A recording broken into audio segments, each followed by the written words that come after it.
आधार मंगलमय मंगल करना बिनबो बारंबार।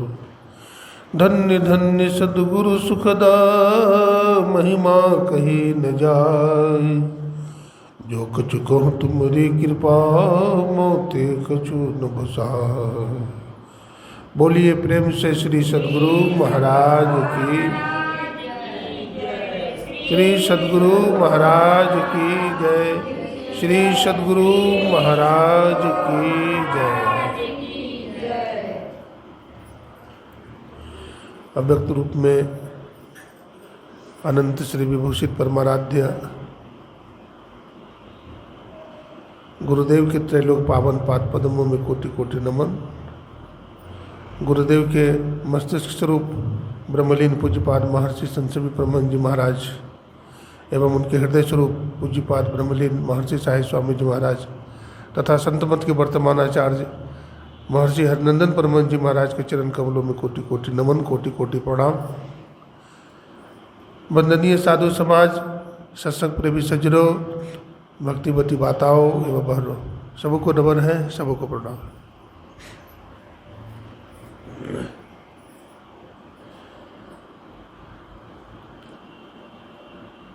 महाकुंभ के शुभ अवसर पर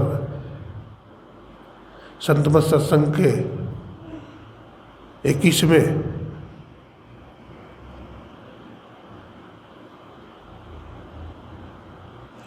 दिवस के शुभ अवसर पर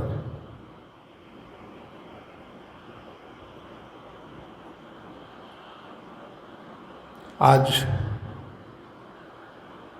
शिविर का 6ठा दिवस है और आप लोग बड़े भाग्यशाली हैं कि इस शिविर में भाग लेने के लिए बहुत दूर दूर से आए हैं। यहाँ बहुत भीड़ होती, लेकिन कोरोना वायरस के कारण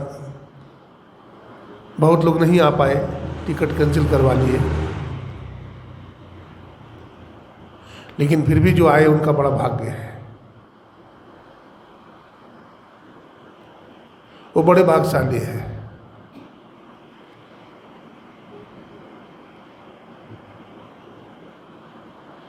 मानव का जीवन सत्कर्म करने के लिए मिला है।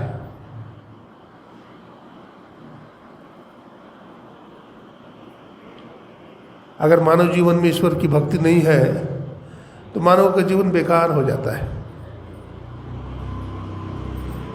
इसलिए तो भगवान शंकर, ब्रह्मा जी महाराज, सनकादिक, सनक सनातन, सनंदन, सनत कुमार आदि ऋषि, देवर्षि नारद और जितने भी संत हुए हैं, सबका मत क्या है? श्री राम के चरण कमलों में प्रेम करना चाहिए। अगर ऐसा नहीं होता, सही बात नहीं होती, तो इतने संत और भगवंत झूठ नहीं बोलते, क्योंकि झूठ बोलने से उनको क्या मिलेगा? उनको कुछ मिल नहीं सकता। इसलिए वो सत्य भाषण करते हैं, वो सत्य बात बोलते हैं। ये मानव का जीवन जो हमें मिला है,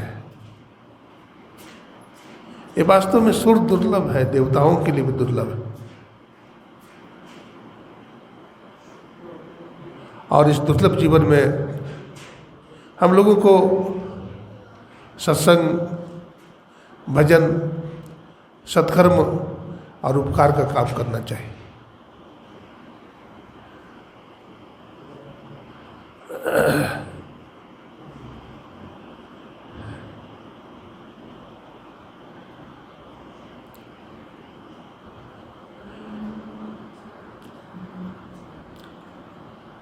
आप इतिहास पढ़िए संतों का, तो आप यही पाएंगे कि सभी संतों ने मोक्ष प्राप्ति के लिए बड़ा पुरुषार्थ किया है।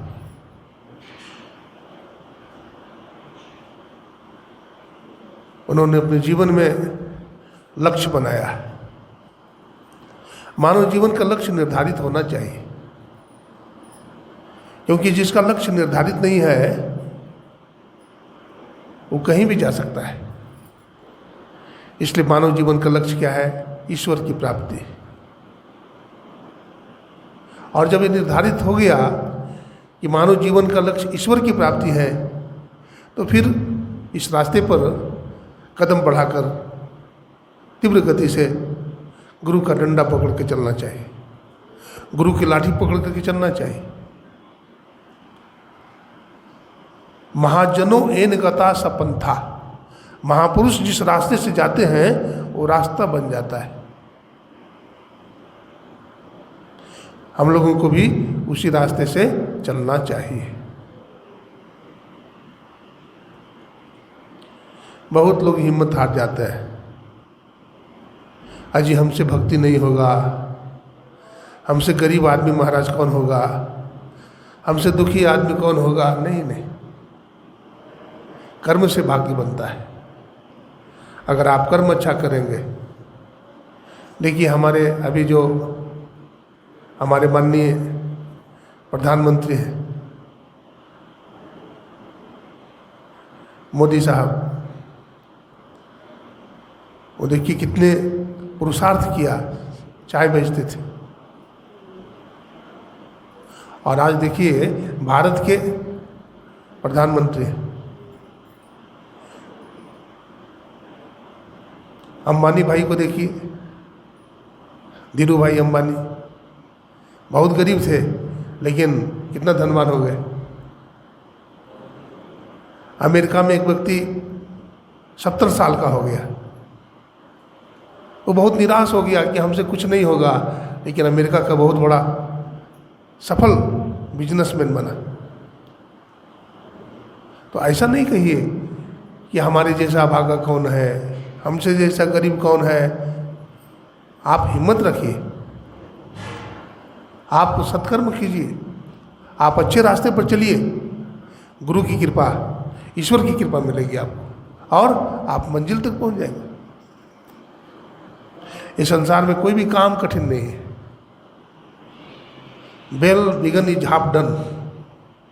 कोई काम बढ़िया से आप शुरू करेंगे तो आधा आपका हो गया। बोलते हैं नाधा तो आधा। इसलिए सफलतापूर्वक काम को करना चाहिए।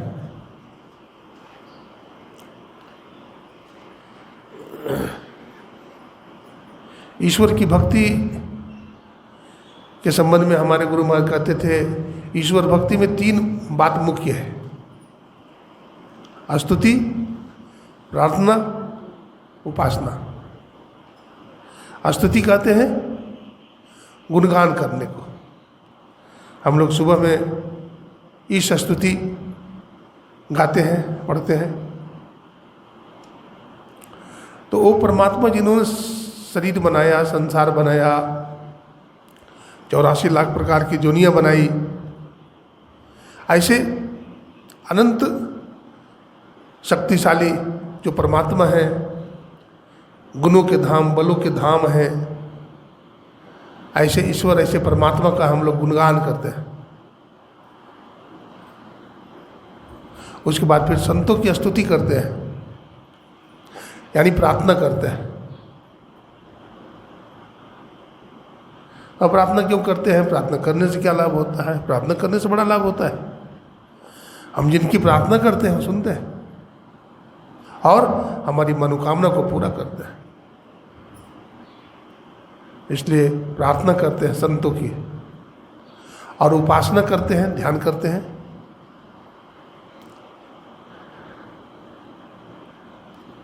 अगर ये तीनों काम बढ़िया से करते हैं, स्तुति, प्रार्थना, उपासना, तो हमारा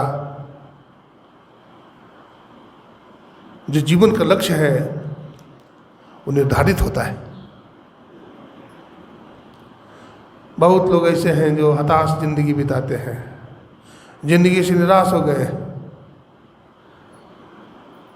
आप हताश नहीं होइए, निराश नहीं होइए, संतों का संग कीजिए। आप संत का संग नहीं करते हैं, कुसंग करते हैं, इसलिए आप में बल प्राप्त नहीं होता, आप में हिम्मत नहीं होती, आप में परमात्मा से मिलने की ललक नहीं है। देखिए, ललक नहीं है। आदमी को धन कमाने की ललक है, पद प्रतिष्ठा पाने की ललक है, ईश्वर प्राप्त करने की ललक नहीं। आप ईश्वर प्राप्ति की ललक आपके अंदर हो, अरे ये सब तो अपने आप हो जाता है। धन दौलत मकान दुनिया आपके पीछे चल देगा यदि परमात्मा की तरफ आप बढ़ जाएंगे। देखिए, लड़का लड़की का विवाह होता है ना, दोनों अनजान रहते हैं, लेकिन जब विवाह हो जाता है तो लड़का की जितनी संपत्ति है सब लड़की का हो जाता है, नहीं हो जाता है। एक राजा साहब थे, परमात्मा से हम लोग मांगते रहते हैं, हे परमात्मा हमारा बीमारी ठीक कर दीजिए, हे ईश्वर हम बहुत गरीब हैं, हमको धनवान बना दीजिए, हमारी बेटी की शादी नहीं हो रही है, बेटी की शादी करवा दीजिए। बहुत तरह की बात है, हम ईश्वर से मांगते रहते हैं, लेकिन ईश्वर से नहीं मांगना चाहिए। ईश्वर खुद देख रहे हैं, हजार आंख से देख रहा है तुम्हें देखने वाला, मेरे मालिक की दुकान है सबका जीवन खाता है, वो दे देगा, वो सब देख रहा है। इसलिए उसे कुछ मांगना नहीं चाहिए। हमारे गुरु महाराज कहानी कहते थे, एक राजा की 2 रानियां थी। तो राजा साहब विदेश जाने लगे, अमेरिका। तो अपनी दोनों रानी के लिए सोचे कि मैं तो जा रहा हूँ, कब आऊँगा। तो बड़ी रानी से पूछा कि तुम्हारे लिए क्या लाऊंगा।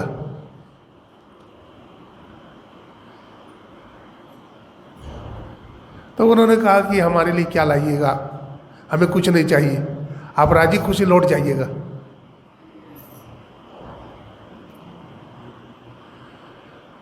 कुछ नहीं मांगी।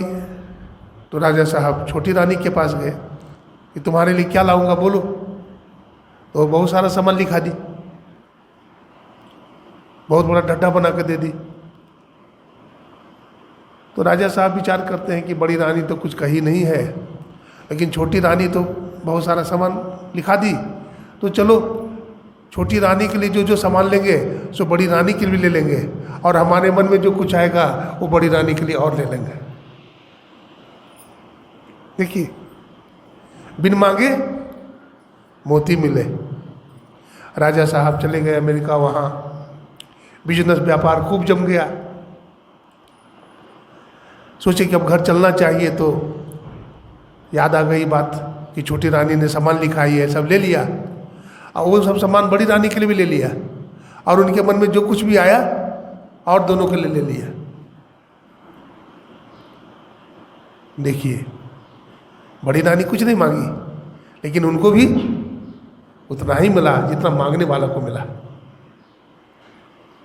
इसलिए ईश्वर से, परमात्मा से कुछ नहीं मांगिए, वो सब देख रहे हैं, वो दे देंगे।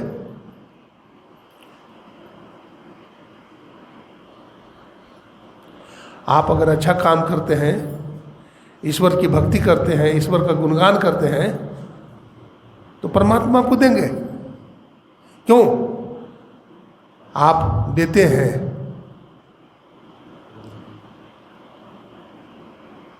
हाँ, बैठने दीजिए, बैठिए माता जी। क्योंकि आप देते हैं। आप देखे हैं हमारे माता बहनें मेहंदी लगाती है हाथ में, पूरा पीस कर दे करके लगाती है हाथ में। तो जो मेहंदी लगाती है उनका हाथ तो लाल होता है, लेकिन जो मेहंदी बांटती है उनको लगाना नहीं पड़ता, उनका हाथ अपने आप लाल हो जाता है, नहीं हो जाता है। ठीक उसी प्रकार से जो अच्छा काम करते हैं भगवान उनको देते हैं। हाँ, जो दानवान हैं, जो दानशील हैं, जो अच्छे अच्छे काम करते हैं, तो उनको भगवान देते हैं। क्यों? कि हमारे भक्त को ये मिलेगा।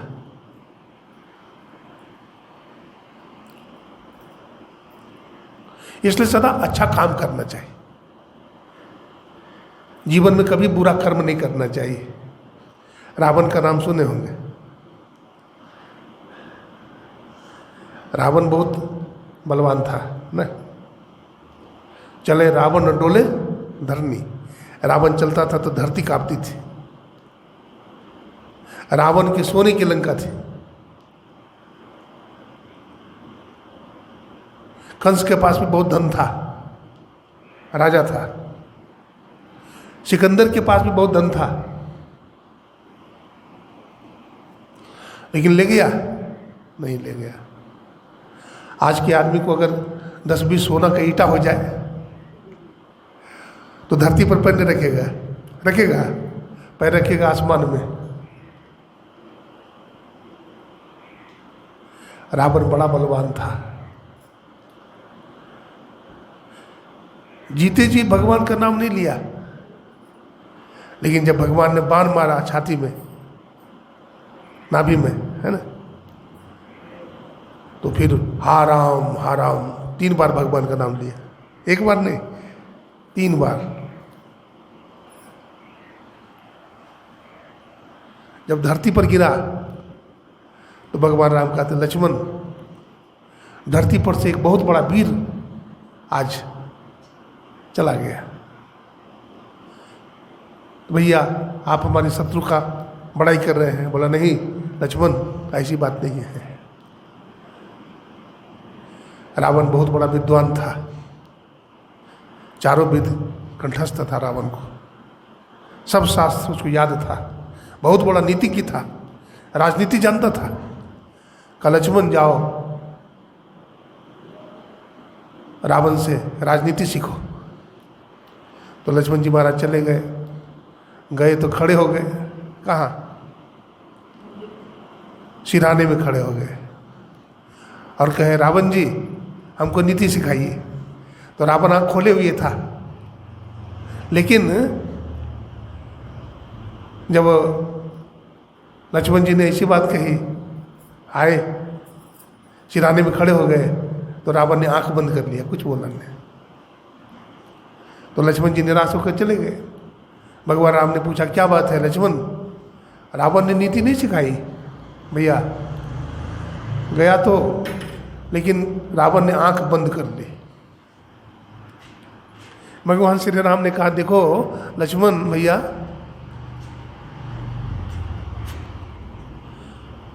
तो किधर खड़ा हुआ था? बोला सिरहाने में खड़ा हुआ था। क्या कहा? बोला रावण जी नीति सिखा दीजिए। बोला नहीं नहीं, ऐसे नीति नहीं सिखाएगा। रावण बहुत बड़ा विद्वान है, बहुत बलवान है, बहुत कीर्तिमान है, उसके सिरहाने में खड़े नहीं होना, चरणों के पास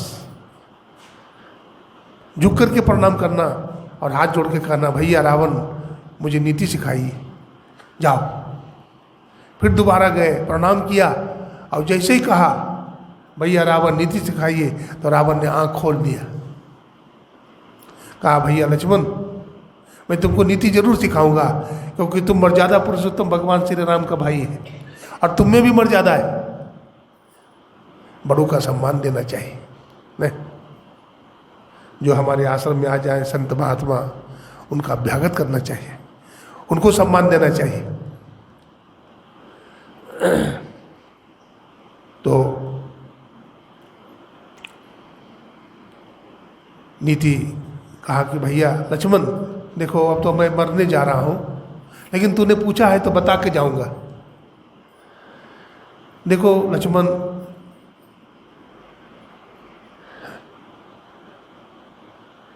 मैं बहुत बलवान हूं, बहुत धनवान भी हूं,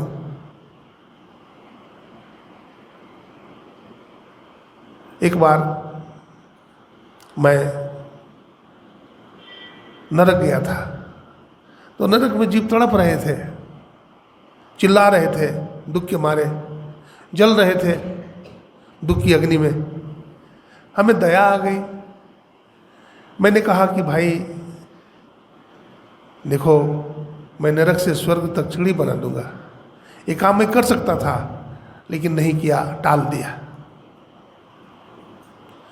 एक बार मैं समुद्र के किनारे गया था, समुद्र का जल खारा होता है, तो जीव जंतु प्यासे रह जाते थे। तो हमारे मन में हुआ कि समुद्र के नमकीन जल को मैं मीठा बना दूंगा। ये भी कर सकता था, लेकिन इसको भी नहीं किया। एक बार हमारे मन में आया जानकी का हरण कर लो, तो मैं तुरंत कर दिया। उसका गति देख रहे हो, दुर्गति।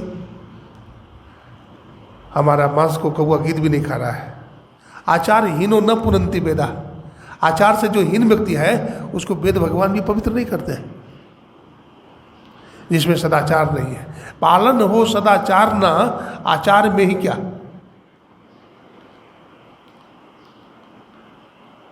इसलिए भैया लक्ष्मण, नीति यही है कि बढ़िया बात मन में आए तो जल्दी करो, और बुरा बात मन में आवे तो उसको टालते टालते बिल्कुल छोड़ दो उसको, है ना। ये नीति। हमें भी सदा सत्कर्म करना चाहिए। कबीर साहब कहते हैं, तीर्थ नहाए एक फल, संत मिले फल चार, सदगुरु मिले अनंत फल, कहत कबीर विचार।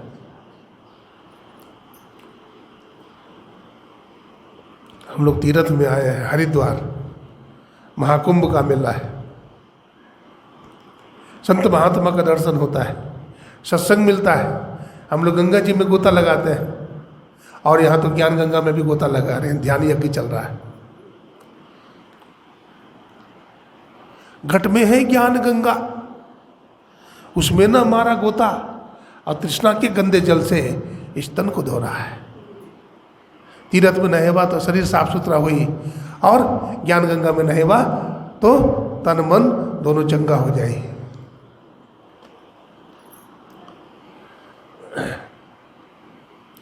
तीर्थ का भी फल मिलता है यदि पवित्र भाव से स्नान करते हैं। पवित्र भाव से चप्पल जूता पहन करके नहीं जाना चाहिए गंगा जी, पैदल जाइए, और वहाँ पर गंगा जल में कूड़ा मत फेंकिए, साबुन से नहीं नहाइए, तेल लगाकर नहीं नहाइए, कपड़ा गंगा जल में नहीं धोइए। नहाइए और कपड़ा को अपना निचोड़ करके, बाहर में निचोड़ करके थैला में भर करके लाइए, घर में धोइए, तो आपको तीर्थ का भी फल मिलेगा आपको। क्योंकि ये गंगा मैया, राजा भगीरथ ने बड़ी तपस्या करके स्वर्ग लोक में बहने वाली गंगा जी को धरती पर उतारा था। इतनी तपस्या की होगी राजा भगीरथ ने। आज राजा भगीरथ का कितना नाम है। गंगा जल में प्रमाण देख लीजिए, गंगा जल की क्या महिमा है। आप बोतल में भर लीजिए, इसमें कीड़ा नहीं लगेगा। नलका का जल, किसी दूसरे पोखर का जल आप भर के रख लीजिए तो कीड़ा लग जाएगा उसमें। ये पवित्र जल है, गंगा जल है। गंगा सम गुरु होय पाप सब धो बही, और सूरज सम गुरुदेव तिमिर हर लेबे। गुरु कैसे हैं? तो गंगा के समान है। गंगा सम गुरु होई पाप सब धोबई, सूरज सम गुरुदेव तिमिर हर लेवई। गुरु ही को धरु ध्यान, नाम गुरु को जपो। आपादी जय भेट, पूरन गुरु ही तपो। समर्थ श्री सुख देव, कहा महिमा करो। स्तुति कही न जाया, शीश चरणन धरो। गुरु का बड़ा ऋण है। गुरु के ऋण से कहते हैं कैसे ऋण होएगा जीव। बाबा चरणदास जी महाराज कहते हैं कि गुरु के चरण पर अपना सिर काट करके भी चढ़ा दिया जाए तो भी ऋण पूरा नहीं होता है। इतना ऋण गुरु का है।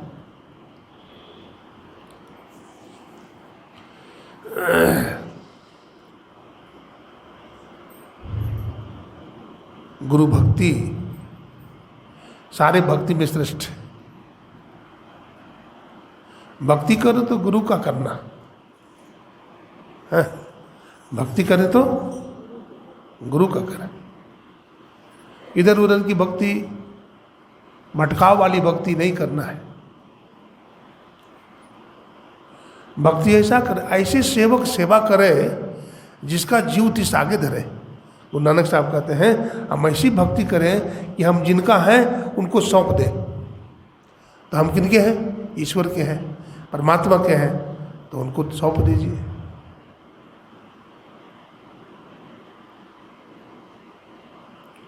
उनमें अपने आप को मिला दिया। बैठे ने रास्ता काटा, चलते न बाट न पाई, है कुछ रहनी गहनी की बाता, बैठा रहे चला पुनी जाता। जो कि लोग बैठे बैठे चलते हैं, जो ध्यान करते हैं, साधना करते हैं, तो क्या शरीर चलता है? नहीं चलता है। क्या चलता है? सूरत चलती। सुरती दरस करन को जाती, सुरती दरस करन को जाती, और तकती टीसत तिलकड़ की। ये सूरत जो है, सूरत को संभालना है। सूरत संभारो, अदर चढ़ाओ, झिलमिल ज्योति जगाओ रे। और राधा स्वामी जी कहते हैं सूरती क्यों भूल रही, चेत चलो स्वामी पास। हे इंद्रिन तुम भोग दीवानी, क्यों पड़ो काल के फांस। जल्दी से तुम मुख को मोड़ो, अंदर अजब विलास। अंदर में अजब विलास। तो बाहरी सुख में पड़ा है, विषय सुख में पड़ा है, भाई दुखी हो जाओगे। तन, गुरुदेव ने कहा तन सुख मन सुख इंद्रिय सुख सब दुखा, तजिद विषय दुखदाई। सुख पावो रे भाई, विषय को तजो और अमृत का पान करो। सुख मन के झीना नाल से, अमृत की धारा बही रही।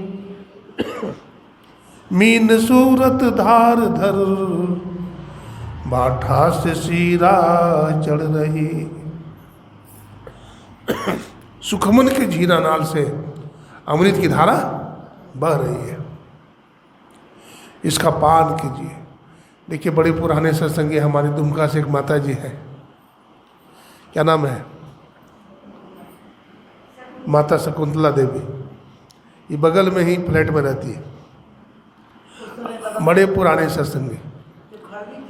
हाँ हाँ वही है। तो ये बड़ी खुश है, इनको प्रसाद खिला दीजिएगा, ठीक है? भोजन करवा दीजिएगा दोनों। आप लोग यहाँ आया कीजिए, ठीक है ना?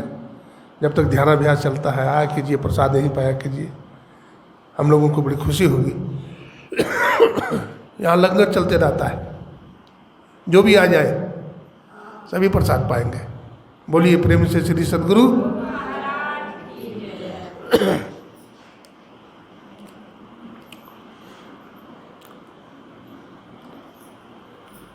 श्री सद्गुरु महाराज की। अब आरती कर लीजिए ना, चलो।